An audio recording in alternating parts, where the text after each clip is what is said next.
ಖಾನಾವಳಿ ಆರೋಗ್ಯಪೂರ್ಣ ಅಡುಗೆ ಕಾರ್ಯಕ್ರಮಕ್ಕೆ ಸ್ವಾಗತ. ನಮ್ಮ ಇಂದಿನ ಖಾನಾವಳಿ ಕಾರ್ಯಕ್ರಮದಲ್ಲಿ ಶಕುಂತಲಾ ಎಳಮಾಲಿಯವರು ರಾಣಿಬೆನ್ನೂರಿಂದ ಬಂದಿದ್ದಾರೆ. ನಮ್ಮ ಈ ಕಾರ್ಯಕ್ರಮಕ್ಕೆ ಅವರನ್ನು ಸ್ವಾಗತಿಸೋಣ. ಶರಣು ಶರಣಾರ್ಥಿ. ನಿಮಗೂ ಶರಣು ಶರಣಾರ್ಥಿ. ನಮ್ಮ ಈ ಖಾನಾವಳಿ ಕಾರ್ಯಕ್ರಮದಲ್ಲಿ ಏನ್ ಮಾಡ್ತಾ ಇದ್ದೀರಾ ಇವತ್ತು ಸಾಸಿವೆ ಬುತ್ತಿ ಅಂತ ಮಾಡ್ತಾ ಇದೀವಿ. ಸಾಸಿವೆ ಬುತ್ತಿ ಅಂತ ಚಿತ್ರಾನ್ನ ಅದೆಲ್ಲ ಇರ್ತದಲ್ಲ, ಅದಾದ್ರೆ ಸ್ವಲ್ಪ ತಡೆಯೋದಿಲ್ಲ, ಅದು ಅಂದ್ರೆ ಹಾಳಾಗುತ್ತೆ ಜಲ್ದಿ. ಇದಾದ್ರೆ 2 ದಿನ ಎಲ್ಲ ಬೇರೆ ಊರಿಗೆಲ್ಲ ಹೋಗ್ಬೇಕಾದ್ರೆ ಮಾಡ್ಕೊಂಡು ಹೋಗುವಂತ ಪದಾರ್ಥ ಇದು. ಈಗ ಸಾಸಿವೆ ಅನ್ನ ಅಂತ ನಾವು ಹೇಳ್ಬೋದು. ಸಾಸಿವೆ ಅನ್ನ, ಈ ಬಿಳೆ ಬುತ್ತಿ ಅಂತವೆಲ್ಲ ಹೆಂಗಂತವಲ್ಲ, ಇದು ಸಾಸಿವೆ ಬುತ್ತಿ ಅಂತ. ಏನೆಲ್ಲ ಸಾಮಗ್ರಿಗಳು ಬೇಕು ಅದಕ್ಕೆ? ಮೊದಲಿಗೆ ಸಾಸಿವೆ ಬೇಕು, ಅದನ್ನ ಪೌಡರ್ ಮಾಡಿ ಇಟ್ಕೊಂಡಿರ್ಬೇಕು. ಬೆಳ್ಳುಳ್ಳಿ, ಕರಿಬೇವು, ಸ್ವಲ್ಪ ಬೆಲ್ಲ ಬೇಕು. ಹುಣಸೆ ಹಣ್ಣನ್ನ ನೆನೆ ಇಟ್ಟು ಕುಚ್ಚಿ ಇಟ್ಕೊಂಡಿರ್ಬೇಕು. ಕುಚ್ಚೋದಂದ್ರೆ ಕುದಿಸೋದು, ಸ್ವಲ್ಪ ಕುದಿಸಿ. ಆಲ್ರೆಡಿ ತಂದಿದ್ದೀನಿ. ಗುರಳ್ ಪುಡಿ ಮೇನ್ ಇವೆರಡು, ಗುರಳ್ ಪುಡಿ, ಆಮೇಲೆ ಸಾಸಿವೆ ಪುಡಿ, ಸ್ವಲ್ಪ ಅರಿಶಿನ ಪುಡಿ, ಖಾರ. ಇದೇನ್ ಪುಡಿ ಅಂತ ಹೇಳಿದ್ರಿ? ಇದು ಗುರಳ್ ಪುಡಿ ಅಂತ. ನೀವು ಹುಚ್ಚಳ್ಳು ಅಂತ ಏನ ಅಂತೀರಿ ಈ ಸೈಡ್, ಆತರ. ಅದನ್ನ ನೀವು ಹುರ್ಕೊಂಡಿದ್ದೀರಾ ಅಥವಾ ಹಸಿ ಪುಡಿ ಮಾಡ್ಕೊಂಡಿದ್ದೀರಾ? ಹುರಿದು ಪುಡಿ ಮಾಡಿದ್ದು. ಹಸಿ ಮಾಡಿದ್ರೆ ಬರಲ್ಲ, ಅದು ಸರಿ ಆಗೋದಿಲ್ಲ, ಟೇಸ್ಟ್ ಇರಲ್ಲ. ಹುಣಸೆ ಹಣ್ಣನ್ನ ನೀವು ಆಲ್ರೆಡಿ ಅದನ್ನ ಕುದಿಸ್ಕೊಂಡಿದ್ದೀರಾ ಒಲೆ ಮೇಲೆ? ಎಲ್ಲ ಅದ್ರೊಳಗಿರೋಂಥ ಹೊಲಸೆಲ್ಲ ತೆಗೆದು ಅದನ್ನ ಕಿವುಚಿ ಕುದಿಸ್ಕೋಬೇಕು. ಸ್ವಲ್ಪ ಉಪ್ಪು ಹಾಕಿ ಕುದಿಸ್ಕೊಂಡಿರ್ತೀವಿ. ಆಮೇಲೆ ಅನ್ನ ಆಲ್ರೆಡಿ ಇರ್ಬೇಕದು, ರೆಡಿ ಮಾಡಿರ್ಬೇಕು, ಅಂದ್ರೆ ಆರಿದಿರ್ಬೇಕು. ಅನ್ನ ಮಾಡ್ಕೊಂಡಿದ್ದೀರಾ? ಆರಿದ್ದಿರ್ಬೇಕು, ಬಿಸಿದು ಕಲ್ಸಕ್ ಬರೋದಿಲ್ಲ. ಆದ್ರಿಂದ ನೀವು ಮಾಡಿ ಆರಿದ ಅನ್ನವನ್ನ ತಗೊಂಡ್ಬಂದಿದ್ದೀರಾ. ಸರಿ ಅಮ್ಮ, ಈಗ ಶುರು ಮಾಡೋಣ.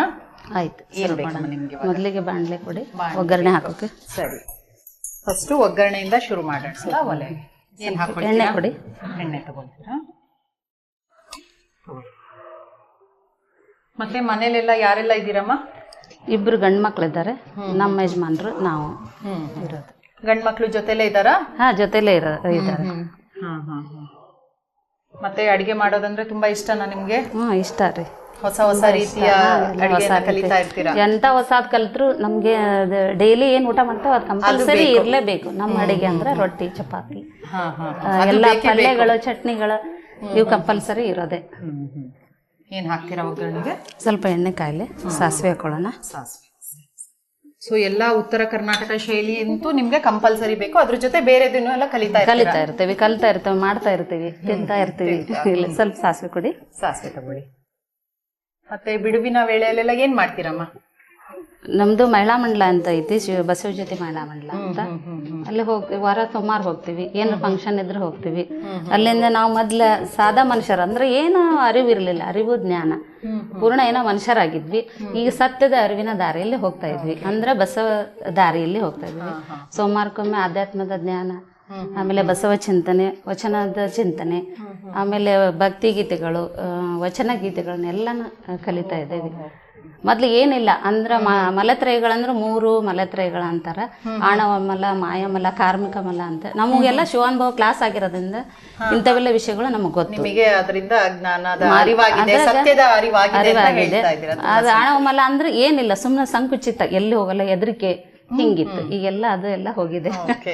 ಇವತ್ತು ಖಾನಾವಳಿಗೆ ಬಂದು ಒಂದು ಧೈರ್ಯದಿಂದ ನೀವು ಕಾನ್ಫಿಡೆನ್ಸ್ ಇಂದ ಮಾಡ್ತಾ ಇದ್ದೀರಾ, ಅದಕ್ಕೆ ಕಾರಣ ನೀವು ಬಸವ ಗುರುಗಳು ಅಂತ ಹೇಳ್ತಾರೆ. ಬಸವ ತತ್ವನ ಕಾರಣ. ಸರಿ ಸರಿ. ಅದ್ರೊಳಗ ಮತ್ತೆ ಶ್ರಾವಣ ಮಾಸದಲ್ಲಿ ಮಹಾಮನೆ ಕಾರ್ಯಕ್ರಮ ಅಂತ ಮಾಡ್ತೀವಿ. ಡೈಲಿ ಒಬ್ಬೊಬ್ಬರ ಮನೆಯಲ್ಲಿ ಶ್ರಾವಣ ಮಾಸದಲ್ಲಿ ಮಹಾಮನೆ, ಶ್ರಾವಣ ಸಂಜೆ ಅಂತ ಮಾಡ್ತಾ ಇದ್ವಿ. ಏನ್ ಹಾಕೊಳ್ಳೋಣ? ಬೆಳ್ಳುಳ್ಳಿ ಕೊಡಿ. ಬೆಳ್ಳುಳ್ಳಿ ಹಾಕೊಳ್ಳೋಣ.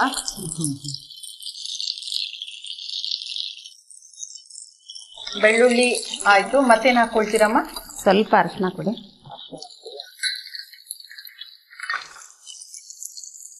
ಬೆಳ್ಳುಳ್ಳಿ ಆಯ್ತು, ಕರ್ಬೇವು ಸೊಪ್ಪು. ಇದು ಹೆಚ್ಚಿದ್ದು ಬೆಳ್ಳುಳ್ಳಿ. ಅದನ್ನ ಹಚ್ಕೊಂಡು ಸಣ್ಣ ಸಣ್ಣ ಹಚ್ಕೊಂಡೆ ಬಂದ್ಬಿಟ್ಟಿದ್ದೀರಾ? ಸರಿ. ತಗೊಳ್ಳಿ ಅಮ್ಮ. ಸೊ ಎಷ್ಟು ಖಾರ ಎಷ್ಟು ಅಗತ್ಯಕ್ಕೆ ಬೇಕೋ ಅಷ್ಟು ಖಾರ ತಿನ್ನೋದ್ರ ಮೇಲೆ ಡಿಪೆಂಡ್ ಆಗಿರುತ್ತೆ. ಸ್ವಲ್ಪ ಹುಣಸೆ ಹಣ್ಣು ಕೊಡಿ. ಹುಣಸೆ ಹಣ್ಣು ರಸ ತಗೊಂಡ್ ಬಂದಿದ್ದೀರಾ? ಸರಿ. ಇದು ಹುಣಸೆ ಹಣ್ಣನ್ನ ಹಿಂಡಿದ್ದು, ಕುಚ್ಚಿದ್ದು, ಕುದಿಸಿದ್ದು. ನಿಮ್ ಕಡೆ ಕುದಿಸಿದ್ದು ಅಂತೀರಿ, ನಾವು ಕುಚ್ಚಿದ್ದು ಅಂತೀವಿ. ಎಷ್ಟು ಹಾಕ್ತೀರಾ ಅಷ್ಟು ಹುಣಸೆ ಹಣ್ಣು ಬೇಕಾಗತ್ತೆ. ಅನ್ನ ಎಷ್ಟಿರುತ್ತೆ ಅದ್ರ ತಕ್ಕಂಗೆ. 1 kg ಅನ್ನಕ್ಕೆ 1 ಈರುಳ್ಳಿ, ದೊಡ್ಡ ಈರುಳ್ಳಿ ಅಂತಾರಲ್ಲ, ಇನ್ನೇನ್ ಬೇಕಮ್ಮ? ಸ್ವಲ್ಪ ಉಪ್ಪು ಕೊಡಿ. ಸಾಕು, ಆಫ್ ಮಾಡ್ತೀನಿ. ಓಕೆ, ಸ್ವಲ್ಪ ಒಂದು ನಿಮಿಷ ಇಟ್ಟರೆ ಸಾಕಾಗತ್ತೆ. ಸಾಕು. ನಿಂದ ಒಳ್ಳೆ ಪರಿಮಳ ಬರ್ತಾ ಇದೆ. ಚಟ್ನಿಯಲ್ಲಿ ಉಪ್ಪು ಹಾಕೊಂಡ್ ಬಿಡ್ತೀರಾ ಈಗ್ಲೇನೆ? ಮತ್ತೇನ್ ಹಾಕ್ಬೇಕು ಅದಕ್ಕೆ? ಮುಗಿತಾ? ಅದ್ರ ಸ್ವಲ್ಪ ಬೆಲ್ಲ ಬೆಲ್ಲ ಹಾಕ್ತೀರಾ? ಹೊತ್ತು ಬಿಡುತ್ತೆ. ಬೆಲ್ಲನ ನೀವು ಪುಡಿ ಪುಡಿ ಮಾಡ್ಕೊಂಡೇ ಬಂದಿದ್ದೀರಾ ಅಲ್ವಾ? ಸಕ್ಕರೆನ ಹಾಕೋಬಹುದು, ಆದ್ರೆ ಬೆಲ್ಲ ಆರೋಗ್ಯಕ್ಕೆ ಒಳ್ಳೇದಲ್ಲ. ಹೌದು, ಸಕ್ಕರೆಗಿಂತ ಬೆಲ್ಲ ಕೊಡೋದು, ಹಾಕೊಳ್ಳೋದು, ಸೇರಿಸೋದು ಒಳ್ಳೇದು.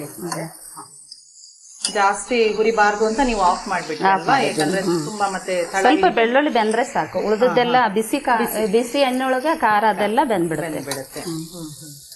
ಮತ್ತೆ ನೀವ್ ಹೇಳಿದ್ರಿ ಬಸವ ಸಮಿತಿಗೆ ಹೋಗ್ತೀವಿ, ವಚನಗಳನ್ನೆಲ್ಲ ಹೇಳ್ತೀವಿ.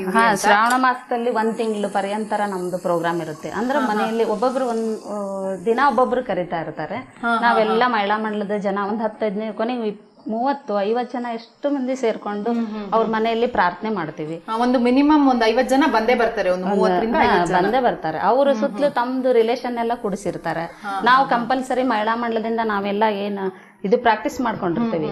ಪ್ರಾರ್ಥನೆ, ಪೂಜೆ, ಬಸವಣ್ಣನ ಪೂಜೆ ಮಾಡ್ತೀವಿ, ಪ್ರಾರ್ಥನೆ ಮಾಡಿಸ್ತೀವಿ. 108 ದಳಪತ್ರಿ, ನಾಮಾವಳಿಗಳು ಎಲ್ಲ ಬಾಯ್ಹಾಟ್ ಆಗಿರ್ತಾವ. ನಾವೆಲ್ಲ ಮುಂದ್ ಕುತ್ಕೊಂಡು ಹೇಳಿದ್ರೆ ಮನೆಯವರೆಲ್ಲ ಜೊತೆಗೆ ಪೂಜಾ ಮಾಡಿಸೋದು. ಅವತ್ತು ಅದೇನಿಲ್ಲ, ಬಸವಣ್ಣನ ವಾತಾವರಣನ ಇರ್ತದೆ. ಅದೊಂದು ವಾತಾವರಣ, ಅದೊಂದು ರೀತಿಯ ಒಂದು ಭಕ್ತಿ ಭಾವ ಅದರಲ್ಲಿ ಇರುತ್ತೆ. 1 ತಿಂಗಳು ಪೂರ್ಣ 30 ದಿನಾನು ಇರ್ತೈತಿ. ಲಾಸ್ಟಿಗೆ ಸ್ಟಾರ್ಟಿಗೆ ಗುರುಗಳ ಮನೆಯಲ್ಲೇ ಮಾಡ್ತೀವಿ ನಮ್ಮ ಮಹಿಳಾ ಮಂಡಲದಲ್ಲಿ. ಲಾಸ್ಟಿಗೆ ಒಬ್ಬರ ಮನೆಯಲ್ಲೇ ಅದನ್ನ ಮಂಗಳ ಮಾಡುವಂತ ಕಾರ್ಯಕ್ರಮ. ಈಗ ಒಬ್ಬರನ್ನ ಕರೆದ್ರೆ ನಮ್ಮನೆ ಬಾರ ಅಂದ್ರೆ ಬರ್ತೀನಿ ಅಂತ ಹೇಳ್ತಾರ. ಈ ಪೂಜೆ ಅಂದ್ರೆ ಎಲ್ಲರೂ ಒಂದು ಖುಷಿಯಿಂದ ಬರ್ತಾರೆ. ಕೊನೆಗೆ ಅವ್ರಿಗೆ ಹಾರೈಸಿ ಬರ್ತೀವಿ ಅವ್ರ ಮನೆಗೆಲ್ಲ. ಒಬ್ರು ಒಳ್ಳೇದಾಗ್ಲಿ ಅನ್ನೋದ್ಕಿಂತ ಸಾಮೂಹಿಕ ಆಶೀರ್ವಾದದಲ್ಲಿ ಒಂದು ಶಕ್ತಿ ಇದೆ ಅನ್ನೋ ಉದ್ದೇಶದಿಂದ ಅವರಿಗೆ ಮನೆಗೆ ಪೂರ ಹಾರೈಸಿ ಬರುವಂತದ್ದು. ಬಹಳ ಒಳ್ಳೆ ಕಾರ್ಯಕ್ರಮ. ಅದೊಂದು ಭಕ್ತಿ ಭಾವದಿಂದ ನೀವೆಲ್ಲ ಅದನ್ನ ಇದುವರೆಗೂ ಮುಂದುವರ್ಸ್ಕೊಂಡು ಬಂದಿದ್ದೀರಾ ನೀವು? ಈ 10 ವರ್ಷ ಆಯ್ತು ಸತತವಾಗಿ. ಒಂದು ವರ್ಷನ ನಾವು ತಪ್ಸಕ್ ಆಗೋದೇ ಇಲ್ಲ. ಬಹಳ ಸಂತೋಷ. ಈಗಿನ ಕಾಲದಲ್ಲಿ ಸಹ ನಾವೇನ್ ಮಾಡ್ತೀವಿ, ಬೇರೆ ಎಷ್ಟೊಂದು ಪದ್ಧತಿಗಳನ್ನ, ಎಷ್ಟೊಂದು ಸಂಪ್ರದಾಯನ ನಾವು ಬಿಡ್ತಾ ಬರ್ತಾ ಇದ್ದೇವೆ. ಆದ್ರೆ ನೀವು ಅದನ್ನ ಇಂದಿಗೂ ಮುಂದುವರಿಸಿದ್ದೀರಾ, ಬಹಳ ಖುಷಿ ಆಗ್ತಾ ಇದೆ. ಇನ್ನೇನ್ ಮಾಡೋಣ? ಅವಾಗ ಅರಿವಿಲ್ದಾಗ ಹಂಗ 108 ದೇವ್ರ ಪೂಜೆ ಮಾಡ್ಕೊಂತ ಹೋಗ್ತಿದ್ವಿ. ಈಗಲ್ಲ, ಎಲ್ಲರನ್ನ ಒಂದ್ರೊಳಗ ಕಾಣ್ತಾ ಇದ್ದೀವಿ. ಎಲ್ಲ ಕಡೆ ಹಿಂಗ ತಗ್ಗು ತೋಡಿದ್ರೆ ನೀರ್ ಸಿಗೋದಿಲ್ಲ. ಒಂದ ಕಡೆ ತೆಗೆದ್ರೆ ಬಾವಿಯಲ್ಲಿ ನೀರ್ ಸಿಗ್ತದೆ ಅಂತಾರಲ್ಲ, ಆ ತರ ಆಗಿದೆ. ನೀವೀಗ ಸಾಸಿವೆ ಅಂತ ಹೇಳಿದ್ರಿ, ಸಾಸಿವೆನ ಪೌಡರ್ ಮಾಡ್ಕೊಂಡ್ ಬರೋದು. ಅದನ್ನ ಈಗ ಒಗ್ಗರಣೆಗೆ ಹಾಕ್ತಾ ಇಲ್ಲ. ಅದನ್ನ ಒಂದೊಂದಾಗಿ ಕಲಿಸ್ಕೋಬೇಕು. ಸಾಸಿವೆ, ಆಮೇಲೆ ಗುರಳ್ ಪುಡಿ ಎಲ್ಲಾನು ಕಲಿಸ್ಕೊಂಡ. ಈ ಪುಡಿ ಎಲ್ಲ ಈಗ ಒಗ್ಗರಣೆ ಬಿಟ್ಟು ಫಸ್ಟಿಗೆ ಬಿಳಿ ಅನ್ನಕ್ಕೆ ಕಲಿಸ್ಕೊಳ್ಳೋದು, ಆಮೇಲೆ ಸಾಸಿವೆ ಪುಡಿನ ಒರೆಸ್ಕೊಳ್ಳೋದು. ಈ ಪುಡಿಗಳನ್ನೆಲ್ಲ ಒಗ್ಗರಣೆಗೆ ಹಾಕೋದಿಲ್ಲ. ಇಲ್ಲ. ಸರಿ. ಇವಾಗ ಏನ್ ಮಾಡೋಣ? ಒಗ್ಗರಣೆ ರೆಡಿ ಆಗಿದೆ. ಒಗ್ಗರಣೆ ರೆಡಿ ಆಗಿದೆ. ಈಗ ಅನ್ನ ಕೊಡಿ ಈ ಸೈಡ್. ಇದು ಅನ್ನ ಮೆತ್ತಗಿರ್ಬಾರ್ದು, ಸ್ವಲ್ಪ ಗಟ್ಟಿಯಾಗಿರ್ಬೇಕು. ಈ ತರದ್ದು ಸ್ವಲ್ಪ ಮೆದು ಇರ್ಬೇಕು ಅಂತ ಹೇಳೋದು. ಇದೆಲ್ಲ ಹೊರಗಡೆ ಟೂರ್ ಹೊಂಟಾಗ, ಬೇರೆ ಕಡೆ, ಆಮೇಲೆ ಯಾರಾದ್ರೂ ಪ್ರೆಗ್ನೆಂಟ್ ಆದಾಗ ಇದೊಂದು ಇದು ಸಾಸಿವೆದು ಸ್ಮೆಲ್ ಬಹಳ ಚೆನ್ನಾಗಿ, ರುಚಿನೂ ಹೆಚ್ಚು. ಹೌದು, ಮತ್ತೆ ಆರೋಗ್ಯಕ್ಕೂ ಒಳ್ಳೇದು. ನೀವೀಗ ಆರೋಗ್ಯಕ್ಕೆ ಒಳ್ಳೇದಿದ್ರೆ ಮಾತ್ರ ನಾವು ಗರ್ಭಿಣಿ ಸ್ತ್ರೀಯರಿಗೆ ಕೊಡೋದು. ಈಗ ಒಗ್ಗರಣೆನ ಅನ್ನಕ್ಕೆ ಹಾಕೊಳ್ತಾ ಇದ್ದೀರಾ? ಹೌದು. ಎಷ್ಟು ಬೇಕೋ ಅಷ್ಟು ಹಾಕೊಂತ ಕಲಿಸ್ಬೋದು ಅದನ್ನ. ಸರಿ, ಬೇಕಾದಾಗ ನಾನು ಇವಾಗ ಒಂದ್ ಸ್ವಲ್ಪ ಬೇಕು ಅಂದಾಗ ಎಷ್ಟು ಅನ್ನಕ್ಕೆ ಬೇಕೋ ಅಷ್ಟು ಅನ್ನಕ್ಕೆ ಕಲಿಸ್ಕೊಂತ ಇರ್ಬೋದು. ನಾವೆಲ್ಲ ಇದೆಲ್ಲ ಕೆಜಿ 2 ಕೆಜಿ 3 ಕೆಜಿ ಅನ್ನ ಮಾಡ್ತೀವಿ. ಇಂತ ದೊಡ್ಡ ಬಾಕ್ಸ್ ಮಾಡ್ಕೊಂಡು ಹೋಗ್ತೀವಿ. ನಮ್ಮ ಯಾರ್ಯಾರು ಯಾವ್ದ್ರಲ್ಲಿ ಪ್ರಸಾದ ಮಾಡೋದ್ರಲ್ಲಿ ಎಕ್ಸ್ಪರ್ಟ್ ಅದಾರ ಅವ್ರವ್ರು ಒಂದೊಂದು ಐಟಮ್ ಹೇಳಿರ್ತಾರ. ನಾವ್ ಇಂಥದ್ರಲ್ಲಿ ಇರ್ತೀವಿ, ಇದನ್ನ ಮಾಡ್ಕೊಂಡು ಕೆಜಿ 2 ಕೆಜಿ ಅನ್ನ ಮಾಡ್ಕೊಂಡು ಹೋಗ್ತಾ ಇರ್ತೀವಿ. ಎಂತ ಬಿಸಿಲಿದ್ರು ಹಾಳಾಗೋದಿಲ್ಲ ಇದು. ಇನ್ನು ಅದಕ್ಕೆ ಏನು ಹಾಕೊಳ್ತೀರಮ್ಮ? ಮೊದ್ಲಿಗೆ ಇದನ್ನ ಒಗ್ಗರಣೆ ಪೂರ ಕಲಿಸ್ಕೊಳ್ಳೋಣ. ಓಕೆ, ನೀವ್ ಹೇಳಿದ್ರಿ ನಾವು ವಚನಗಳನ್ನೆಲ್ಲ ಕಲ್ತಿದ್ದೇವೆ ಸಮಿತಿಯಲ್ಲಿ ಅಂತ. ನಮ್ಮ ವೀಕ್ಷಕರಿಗೋಸ್ಕರ ಒಂದು ವಚನವನ್ನ ಹೇಳಿ ಅಮ್ಮ. ಆಯ್ತು. ವಚನಗಳ ಏನು ಅಂದ್ರೆ ನಂಗೆ ಗೊತ್ತಿರ್ಲಿಲ್ಲ. ಆ ಸಂಘಕ್ಕೆ ಹೋದ್ಮೇಲೆ ನಮಗೆ ಅದ್ರ ಬಗ್ಗೆ ಅರಿವು, ಜ್ಞಾನ. ಈಗ ಬಾಯಿ ಮಾತಿಂದ ಹೇಳೋಕ್ಕಿಂತ ಬಸವಣ್ಣವರು ತಿದ್ದುಕೊಳಕ್ ಒಂದೊಂದು ವಚನಾನು ಹೇಳಿದ್ದಾರೆ. ಕಳಬೇಡ, ಕಳ್ತನ ಮಾಡ್ಬೇಡ, ಅನ್ನಕ್ಕೆ ಕಳಬೇಡ, ಕೊಲಬೇಡ. ಆಮೇಲೆ ಪರಮಾತ್ಮನ ಜ್ಞಾನ ಯಾರು ಇರೋದಿಲ್ಲ, ಹಂಗ ನಾಸ್ತಿಕರು ಆಸ್ತಿಕರು ಅಂತಿರ್ತಾರಲ್ಲ, ಆ ಥರ ಅವರಿಗೆ ಶಿವಚಿಂತೆ ಶಿವಜ್ಞಾನ ಇಲ್ಲದ ಮನುಜರು ಅನ್ನೋ ಥರ, ಆ ಥರ ಎಲ್ಲದಕ್ಕೂ ಒಂದೊಂದು ವಚನ. ನೀ ಸಣ್ಣನು ದೊಡ್ಡನು ಅನ್ನೋ ಅಹಂಕಾರ ಹೋಗ್ಲಿ ಅನ್ನೋದಕ್ಕೆ ಎನಗಿಂತ ಕಿರಿಯರಿಲ್ಲ, ಶಿವಭಕ್ತರಿಗಿಂತ ಹಿರಿಯರಿಲ್ಲ ಅನ್ನಂಗ ಅವರು ತಮ್ಮನ್ನ ಪ್ರತಿಯೊಂದು ವಿಚಾರದಲ್ಲೂ ಎಲ್ಲಾ ವಿಚಾರಕ್ಕೂ ಒಂದು ಇದನ್ನ ಒಂದು ವಚನ ಹೇಳ್ತೀನಿ. ಹೇಳಿ ಅಮ್ಮ. ಬೆಳೆಯ ಭೂಮಿಯಲೊಂದು ಪ್ರಳಯದ ಕಸ ಹುಟ್ಟಿ ತಿಳಿಯಲಿಯದು ಎಚ್ಚರಲಿಯದು, ತಿಳಿಯಲಿಯದು ಎಚ್ಚರಲಿಯದು, ಎನ್ನವ ಗುಣವೆಂಬ ಕಸವಾಕಿತ್ತು ಸಲಹಯ್ಯ ಲಿಂಗ ತಂದೆ. ಬೆಳೆಯ ಭೂಮಿಯಲೊಂದು ಪ್ರಳಯದ ಕಸ ಹುಟ್ಟಿ ಸುಳಿದೆಗೆದು ಬೆಳೆಯುವೆನು ಕೂಡಲ ಸಂಗಮ ದೇವ. ಬೆಳೆಯ ಭೂಮಿಯಲೊಂದು ಪ್ರಳಯದ ಕಸ ಹುಟ್ಟಿ ಅಂದ್ರೆ ಬೆಳೆಯ ಭೂಮಿ ಅಂದ್ರೆ ಇದೆ ನಮ್ದು ದೇಹ ಏನೈತಿ. ಈಗ ಮಗು ಸಣ್ಣದಾಗಿದ್ರೆ ಯಾವ ತರದ್ನು ಕಶ್ಮಲ ಇರೋದಿಲ್ಲ. ಈಗ ಭೂಮಿಯ ಬೆಳೆ ಮುಂದೆ ಹಸನ್ ಮಾಡಿರ್ತಾರಲ್ಲ ಆ ತರ ಪ್ಲೇನ್ ಆಗಿ ನಮ್ ದೇಹ ಇರುತ್ತೆ ಸಣ್ಣವರಿದ್ದಾಗ. ಇರಲ್ಲ. ಬರ್ತಾ ಬರ್ತಾ ಆಶ ಆಮಿಷ ತಾಮಸ ಕುಹಕ ಕುಟಿಲ ಆಮೇಲೆ ಅಹಂಕಾರ ಮಮಕಾರ ಎಲ್ಲ ಸೇರಿಕೊಳ್ಳುತ್ತೆ. ಇಂಥವ್ನ ಹೆಂಗ್ ತೆಗಿಬೇಕಂದ್ರೆ ಇಂಥ ಸತ್ಸಂಗಗಳು ಬೇಕು, ಗುರುಗಳು ಬೇಕು. ಪದೇ ಪದೇ ಇಂಥ ಗುರುಗಳ ವಾಣಿ ನಮ್ಮಲ್ಲಿ ಬೀಳ್ತಾ ಇದ್ರೆ ಎಲ್ಲ ನಮ್ಮಲ್ಲಿರೋ ಅಜ್ಞಾನ ಅನ್ನೋದು ಹೋಗಿ ಸುಜ್ಞಾನನ್ನ ನಾವು ಒಳಗಡಿಸ್ಕೋಬಹುದು. ನಮ್ಮ ಬಾಳಿಗೆ ದಾರಿದೀಪ ಅಂತ ಹೇಳ್ಬೋದು. ಬಹಳಷ್ಟು ತಿಳ್ಕೊಂಡಿದ್ದೀರಾ ನೀವು. ಒಂದು ಬಸವ ಸಮಿತಿಯಿಂದ ಎಷ್ಟೊಂದು ಜ್ಞಾನ ವೃದ್ಧಿ ಆಗಿದೆ ಅಂತ ಅನ್ನಿಸ್ತಾ ಇದೆ. ತಿಳ್ಕೊಳ್ಳೋದು ತುಂಬಾ ಇದೆ ಸಾಗರ. ಹೌದು ಹೌದು. ಇದಕ್ಕೆ ನೆಕ್ಸ್ಟ್ ಸಾಸಿವೆ ಪುಡಿ ಕೊಡಿ. ಇದು ಸಾಸಿವೆ ಪುಡಿ ಅಲ್ವಾ? ಇದನ್ನ ನೀವು ಸಾಸಿವೆ ಹಸಿ ಸಾಸಿವೆನ ಅಥವಾ ಹಸಿ ಸಾಸಿವೆನ ಪುಡಿ? ಇದು ಸಾಸಿವೆ ಪುಡಿ. ಸಾಸಿವೆ ಪುಡಿನ ನೀವು ಹಸಿ ಸಾಸಿವೆನೆ ಪುಡಿ ಪುಡಿ ಮಾಡ್ಕೊಳ್ಳೋದು. ಮಿಕ್ಸಿಯಲ್ಲಿ ಸರಿ. ಅದು ಎಷ್ಟು ಬೇಕೋ ಅಷ್ಟು ಹಾಕ್ತಾ ಅಷ್ಟೇ, ಸ್ವಲ್ಪ ಸ್ವಲ್ಪ ಸ್ವಲ್ಪ ಅದು ರುಚಿಗೆ ತಕ್ಕಷ್ಟು ಅಂತ ಹೇಳುವಾಗೆ ಸ್ವಲ್ಪ ಹಾಕಿದ್ದೀರಾ? ಸ್ವಲ್ಪ ಸಾಕಾಗುತ್ತಾ? ಸ್ವಲ್ಪ ಸಾಕು. ಇದು ಇಟ್ಟಿಟ್ಟಂಗ ಸ್ವಲ್ಪ ಹುಳಿ ಹುಳಿ ಹುಳಿ ಬರ್ತಾ ಇರುತ್ತೆ. ಇದು ಚೆನ್ನಾಗಿ ಸ್ಮೆಲ್ಲು ಚೆನ್ನಾಗಿ ಬರುತ್ತೆ.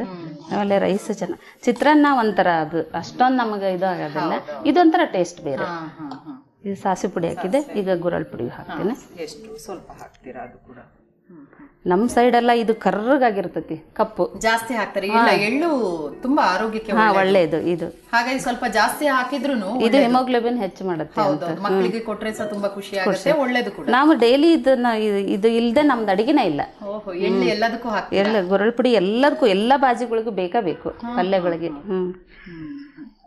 ಇವಾಗ ನೀವು ಹೇಗೆ ಇದು ತಿಂಡಿಗೆ ಅಂತ ಮಾಡ್ತೀರಾ, ಊಟಕ್ಕೆ ಮಾಡೋದು? ಇದು ಯೂಶಲಿ ಊಟಕ್ಕೆ ಮಾಡೋದು. ಮಧ್ಯಾಹ್ನ ರಾತ್ರಿ ಎಲ್ಲ ಜಾತ್ರೆಗಳಿಗೆ ಹೊಂಟ್ರೆ, ಊರಿಗೆ ಹೊಂಟ್ರೆ ಇದು ಕಂಪಲ್ಸರಿ ಇರೋದು. ಕಂಪಲ್ಸರಿ ಸಾಸಿವೆ ಬುತ್ತಿ ಅಂತ ಮಾಡೋದು. ಸಾಸಿವೆ ಬುತ್ತಿ, ಬಿಳಿ ಬುತ್ತಿ, ಆಮೇಲೆ ಕರೆ ಬುತ್ತಿನೂ ಅಂತಾರೆ ಇದಕ್ಕೆ. ಬಿಳಿ ಬುತ್ತಿ ಅಂದ್ರೆ ಮೊಸರನ್ನ ಹಾಕಿ ಮಾಡೋದಕ್ಕೆ ಬಿಳಿ ಬುತ್ತಿ. ಇದಕ್ಕೆ ಮೊಸರು ಹಾಕ್ತೀರಾ? ಇಲ್ಲ ಇಲ್ಲ, ಅನ್ನಕ್ಕೆ ಬಿಳಿ ಅನ್ನಕ್ಕೆ ಮೊಸರನ್ನ, ಮೊಸರು ಹಾಕಿ. ಇನ್ನು ಬೇರೆ ಬೇರೆ ರೈಸ್ ಐಟಮ್ ಎಲ್ಲ ಮಾಡ್ತೀರಾ ನೀವು? ಮಾಡ್ತೀವಿ. ಪಲಾವ್, ಚಿತ್ರಾನ್ನ, ಇದು ರೈಸ್, ಇಂಥ ರೈಸ್ಗಳನ್ನ ಮಾಡ್ತೀವಿ. ಏನ್ ಮಾಡಿದ್ರು ಮತ್ತು ಅನ್ನ ಸಾಂಬಾರು ಕಂಪಲ್ಸರಿ ಬೇಕೇ ಬೇಕು. ಎಲ್ಲಾ ರೀತಿ ಸಾರುಗಳು ಬೇಕು, ರೊಟ್ಟಿ ಚಟ್ನಿ, ಎಲ್ಲಾ ರೀತಿಯ ನಮ್ಗೆ ಪೌಷ್ಟಿಕಾಂಶ ಬೇಕು. ಎಲ್ಲಾ ರೀತಿ ರೈಸ್ ಅಲ್ಲಿ ಇರೋದು ಬೇಕು. ಪಲ್ಯಗಳು ಡೈಲಿ ಒಂದ್ ಕಾಳು ಒಂದು ಬಾಜಿ ಕಂಪಲ್ಸರಿ. ರೊಟ್ಟಿ ಚಪಾತಿ ಜೊತೆ ಒಂದು ಹಸಿ ಚಟ್ನಿ, ಯಾವ್ದಾದ್ರು ಟೊಮೆಟೊ, ಮುಳುಗಾಯಿ, ಇಂಥವೆಲ್ಲ ಚಟ್ನಿಗಳು. ಹೌದು, ಉತ್ತರ ಕರ್ನಾಟಕ ಶೈಲಿ ಅಂದ್ರೆ ಒಂದು ಊಟದ ಒಟ್ಟಿಗೆ ಏನೋ ಈ ಸೈಡ್ ತರ ಮೊಸರನ್ನ ಚಿತ್ರಾನ್ನ ತಿಂದು ಹೋದೆ ಅನ್ನೋದು ಎಲ್ಲ ಇಲ್ಲ. ಈಗ ರೆಡಿ ಇದೆಯಾ? ಈಗ ರೆಡಿ ಆಗಿದೆ. ಹಾಗಾದ್ರೆ ರುಚಿ ನೋಡಕ್ಕೆ ನಾನು ಕಾಯ್ತಾ ಇದ್ದೀನಿ. ನೋಡಿ, ಸರ್ವಿಂಗ್ ಪ್ಲೇಟ್ ಕೊಡಿ. ಸಾಸಿವೆ ಪರಿಮಳ ಒಳ್ಳೆ ಬರ್ತಾ ಇದೆ. ಇದನ್ನು ಈಗ ತಕ್ಷಣ ಬರೋದಿಲ್ಲ, ಅಷ್ಟೊಂದು ಪರಿಮಳ ಆದ್ರೂ ನೀವು ಚೆನ್ನಾಗಿ ಮಾಡಿದೀರಾ, ಪರಿಮಳ ಬರ್ತಾ ಇದೆ. ಇದು ಬಸವ ಪ್ರಸಾದ ಅಲ್ಲ, ಚೆನ್ನಾಗಿದೆ. ಕಲರ್ ಕೂಡ ಮನೆಯೆಲ್ಲ ಗಮ್ಮಂತ ಇರ್ತೈತಿ. ಇದ್ರದ್ದೊಂದು ವಿಶೇಷತೆ ಅಂದ್ರೇನು, ಮನೆಯೆಲ್ಲ ಸಾಸಿವೆದು ಪರಿಮಳ. ಇವತ್ತು ಶಕುಂತಲ್ ಅವ್ರ ಮನೆಯಲ್ಲಿ ಮಾಡಿದ್ದಾರೆ ಅಂತ ನಮಗೆ ಗೊತ್ತಾಗ್ಬಿಡುತ್ತೆ. ಸರಿ ಸರಿ, ಚೆನ್ನಾಗಿದೆ. ಒಂಥರ ಕಲರೇ ಫುಲ್ ಚೇಂಜ್ ಆಗ್ಬಿಡ್ತು. ಎಳ್ಳು ಎಲ್ಲ ಹಾಕಿದಿರಲ್ವಾ, ತುಂಬಾ ಒಂಥರ ಡಿಫ್ರೆಂಟ್ ಆಗಿದೆ. ನಮ್ಗೆಲ್ಲ ಚಿತ್ರಾನ್ನ ನೋಡಿ ಅಭ್ಯಾಸ ಇದೆ, ಪಲಾವ್ ನೋಡಿರ್ತೀರಾ, ಇದೊಂಥರ ಬೇರೆ ಅನುಭವ. ಸಾಸಿವೆ ಬುತ್ತಿ ತಿಂದು ರುಚಿ ನೋಡಿ ಹೇಳಿ. ನೋಡೋಣ, ಒಳ್ಳೆ ಪರಿಮಳ ಬರ್ತಾ ಇದೆ. ಒಂಥರ ಎಲ್ಲಾ ರೀತಿಯ ಒಂದು ಏನ್ ಹೇಳ್ತೀರಾ ಒಳ್ಳೆ ಅಂಶ ಇದೆ ಅಂತ ನನಗೆ ಅನ್ನಿಸ್ತಾ ಇದೆ.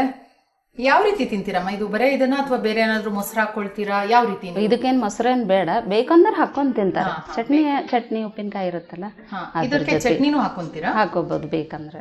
ಯಾವ ರೀತಿ ಚಟ್ನಿ ಮಾಡ್ತೀರಾ? ಅದು ಕಡ್ಲೆ ಚಟ್ನಿ, ಶೇಂಗಾ ಚಟ್ನಿ, ಯಾವ ಚಟ್ನಿ ಆದ್ರೂ ಬೇಕು. ಆಮೇಲೆ ಮೆಣಸಿನಕಾಯಿ ತುಂಬಿ ಅದ್ರೊಳಗೆ ಉಪ್ಪು ಜೀರಿಗೆ ತುಂಬಿ ಕರ್ದಿರ್ತೇವೆ, ಅದನ್ನ ಜೊತೆ ತುಂಬಾ ಎಲ್ಲರಿ ಒಂದೊಂದು ಪದಾರ್ಥನ ನೀವು ತುಂಬಾ ಸ್ಪೈಸಿ ಮಾಡ್ಕೊಂಡ್ತೀರಾ. ಸ್ವಲ್ಪ ಖಾರ ಹೆಚ್ಚು ಇರ್ಲಿ, ಚೆನ್ನಾಗಿರುತ್ತೆ. ಖಾರ ತಿನ್ಬೇಕು, ಶಕ್ತಿ ಬರುತ್ತೆ. ಸರಿ, ನೋಡ್ಬಿಡೋಣ ಅಲ್ಲ? ಹಾ, ನೋಡಿ.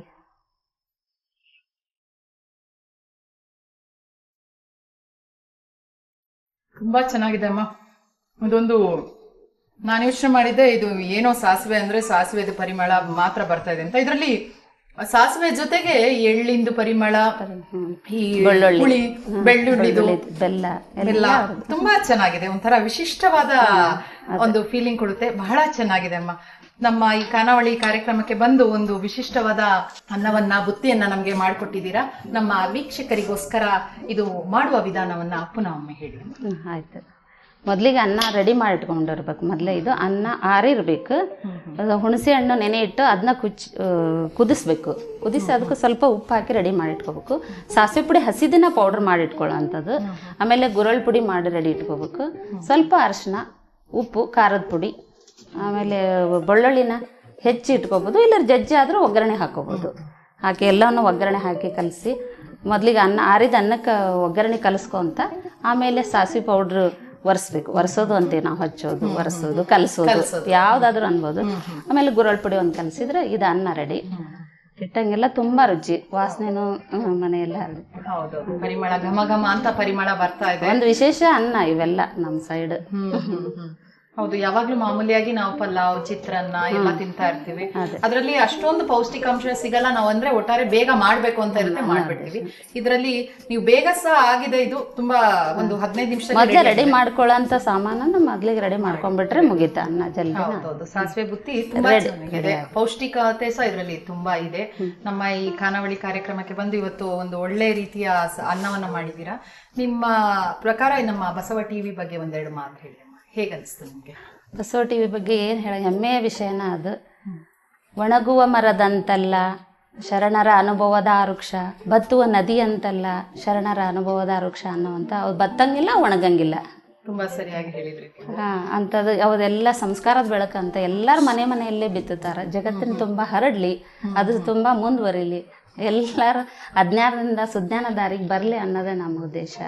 ನಮಗೊಂದು ಅವಕಾಶ ಮಾಡಿಕೊಟ್ಟಿದ್ದಕ್ಕೆ ಈ ಚಾನೆಲ್ನವ್ರಿಗೆ ಎಲ್ಲರಿಗೂ, ನಿಮಗೂ ಎಲ್ಲರಿಗೂ ಧನ್ಯವಾದಗಳು ಮತ್ತು ಶರಣಾರ್ಥಿಗಳು. ಧನ್ಯವಾದಗಳು. ನಮ್ಮ ಈ ಖಾನಾವಳಿ ಕಾರ್ಯಕ್ರಮಕ್ಕೆ ಬಂದು ಒಂದು ವಿಶಿಷ್ಟ ರೀತಿಯ ಬಹಳ ಪೌಷ್ಟಿಕಾಂಶ ಉಳ್ಳ ಒಂದು ಸಾಸಿವೆ ಬುತ್ತಿಯನ್ನ ಮಾಡಿಕೊಟ್ಟಿದ್ದೀರಾ. ನಮ್ಮ ಖಾನಾವಳಿ ತಂಡದ ಪರವಾಗಿ ಧನ್ಯವಾದಗಳಮ್ಮ. ಶರಣಾರ್ಥಿ. ಶರಣಾರ್ಥಿ.